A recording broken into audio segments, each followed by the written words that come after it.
Hi, this is Tim of the 1916 Company. Welcome and thanks for logging on. If you love this watch, email us tmosso@the1916company.com. It's in the description below.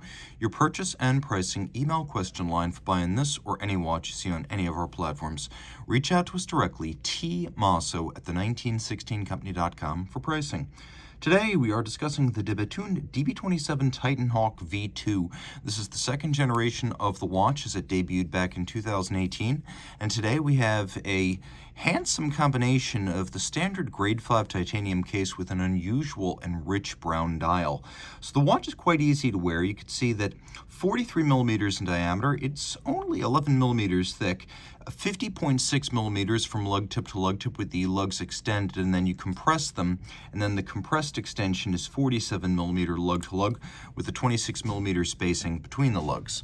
Taking a quick look on my wrist, which is 16 centimeters in circumference, you can see how it wears. I mentioned it is quite slender, and you can see, true fact, it will slide underneath the cuff. Though it's broad, it is very low slung on the wrist. Down the barrel, you always get the best sense of the size of the watch. This is suitable for a wrist as small as 14 centimeters in circumference, and you can really see the effect of those variable geometry lugs, which are a patented feature of Bethune watches. Now, taking a look at the strap, you can see large rectangular scale alligator leather with a matte finish, large symmetrical scale with rectangular profiles, always a very expensive and premium cut of the beast. You can see here we have a sheer cut edge that's lacquered on its side with a monotone stitch, a little bit of taper, and then this is a watch box by Jean Rousseau strap, so a little bit of explanation is in order. It's calfskin on the bottom. Watch box, once upon a time, was the original name of the 1916 Company, which I work for, which this is. And the 1916 Company owns Bethune. Jean Rousseau is the OEM strap supplier to Bethune. So somehow we wound up with both the name of the supplier to the company and the parent firm on the underside of the strap. So a little bit quirky, but it is correct to the watch. This is exactly what you would get OEM. Taking a little look at the buckle itself, it is titanium with a combination of satin and polish, and you can see at Bethune, the lug profile always matches the shape of the buckle. So you can see open, airy, and evacuated floating lugs, and then again on the buckle itself with a little recess for the pin inside the buckle. We have these torpedo tips or ogival cornerstone caps on the edge of the lugs, the last styling vestige of the first Bethune product, the DB1 chronograph of 2002. That's on most Bethune watches, past and present. You can see that we have micro-light engraving around the outer side of the case, so circumferential engraving by lathe. This is what Bethune uses when it feels that a traditional, rosette-style breguet guilloche would be wrong for the watch, which is why you'll see the same treatment applied in thirds on the center dial. It is reductive, just like guilloche. It is not a stamped or rolled pattern.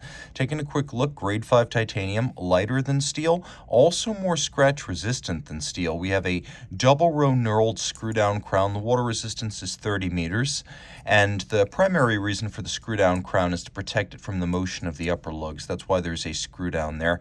The dial, the case, the movement, all made in-house at Bethune. They also make their hands. So the idea here is to control the factors of production for small production runs, because the company has many different lines and iterations of its watches, but it only makes just under 400 mechanical watches a year, and it's highly siloed into different styles, which means the company may only want 8, 9, 10, a dozen different dials and cases of a specific design. That's very hard to do when you're dealing with external suppliers. They tend to want bulk orders. So in addition to controlling the quality, Bethune makes all of these components so it can build as many or as few as it wants. The deltoid shape at center is inspired by a leaf that Bethune founder and lead watchmaker Denis Flageolet found walking in the hills around his home in La Berson, which is also the home base of Bethune. So that's where that design comes from. You can see the dial is a little bit of a dished profile with a raised minute and hour track. All of the printing is in metallic silver with radially arrayed Arabic and Roman numerals, including a watchmaker's 4. We have media blasted centers for the minute and the hour hand with polished titanium tips and a running center seconds hand. That's how you know at a glance you're looking at a Titan Hawk V2 rather than a V1. The V2 has running seconds, the V1 has a date. Flip it all over. The original V1 also had a solid case back, whereas the V2 has a display case back. Now this is known as the Auto V2 caliber. You have a tungsten mass on a engraved and fired blue titanium rotor. Everything that you see right here in blue is fired titanium. This is a process at which de Bethune is specialist, bluing and otherwise coloring titanium with oxidation, the application of heat and oxygen. They have yellow, they have a sort of maroon color, and they have blue, and they're working on different colors within the spectrum. But this fired titanium turns blue, and then you can see it's been microlight engraved as well. There's snailing across the rotor as well as the bridge at center, and it is a 60-hour automatic winder with a 4 Hertz beat. Rated pivots on 29 joules. It's braced against shock with a dual-anchored full balance bridge.